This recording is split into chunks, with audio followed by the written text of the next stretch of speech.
প্রধানমন্ত্রী তারেক রহমানের সভাপতিত্বে সচিবালয়ের মন্ত্রী পরিষদে চলছে সরকারের চতুর্থ জাতীয় অর্থনৈতিক পরিষদের নির্বাহী কমিটির সভা। সকাল 10টা থেকে শুরু হওয়া একনেকে সভায় নতুন সংশোধিত মিলিয়ে 12টি প্রকল্প তোলা হয়েছে।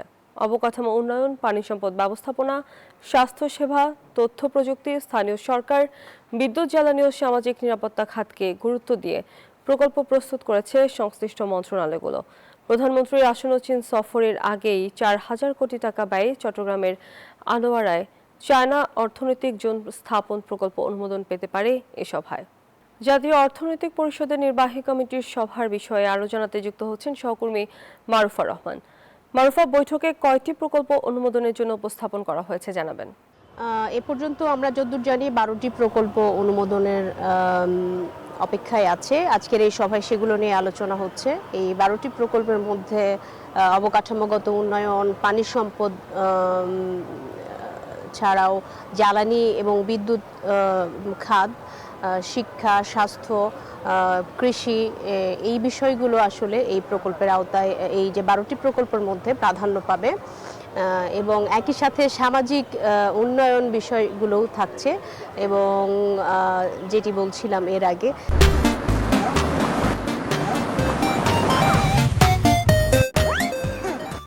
যেই প্রকল্পগুলো এখন পর্যন্ত অনুমোদনের অপেক্ষায় আছে, অর্থাৎ পুরনো এবং নতুন মিলে 12টি প্রকল্প এখানে আলোচনা হচ্ছে, যার সভাপতিত্ব করছেন প্রধানমন্ত্রী তারেক রহমান। আমি যদি আরও একটু বিস্তারিত জানাই, যেহেতু বাজেট উপস্থাপন করা হবে আগামীকাল, সেই ক্ষেত্রে সামাজিক নিরাপত্তা খাতকে গুরুত্ব দেওয়ার প্রকল্পগুলোও প্রস্তুত করছে সংশ্লিষ্ট মন্ত্রণালয় এবং বিভাগ। আর প্রধানমন্ত্রী তারেক রহমানের যে আসন্ন চীন সফর রয়েছে, সেই চীন সফরের আগে আমরা জানতে পেরেছি যে 4,000 কোটি টাকা ব্যয়ে চট্টগ্রামের আনোয়ারা যে চীনা অর্থনৈতিক জোন স্থাপন প্রকল্প অনুমোদনের অপেক্ষায় আছে, সেটি অনুমোদন পেতে পারে এই সভায়। এবং এছাড়াও আনোয়ারার বাঁশখালী চকরিয়া আঞ্চলিক মহাসড়ক উন্নয়ন সমন্বিত যে উপজেলা ভূমি কমপ্লেক্স নির্মাণ এবং বাংলাদেশ শিশু হাসপাতাল সম্প্রসারণ সহ আরও কয়েকটি বড় প্রকল্প অনুমোদনের জন্য উপস্থাপন করা হচ্ছে।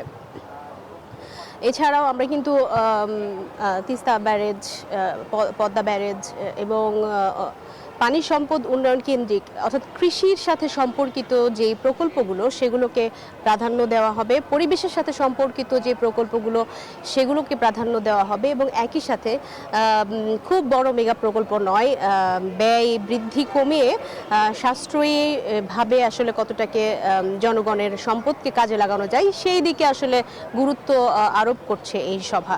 তো মোটামুটি এই ছিল সবশেষ তথ্য। আমার কাছে 1টা পর্যন্ত চলবে এই একনেক সভা, তারপর হয়তো আনুষ্ঠানিক কোনো ব্রিফিংয়ে আমরা এই 12টি প্রকল্পের আরও বিস্তারিত সম্পর্কে জানতে পারবো। মারুফা, ধন্যবাদ আপনাকে।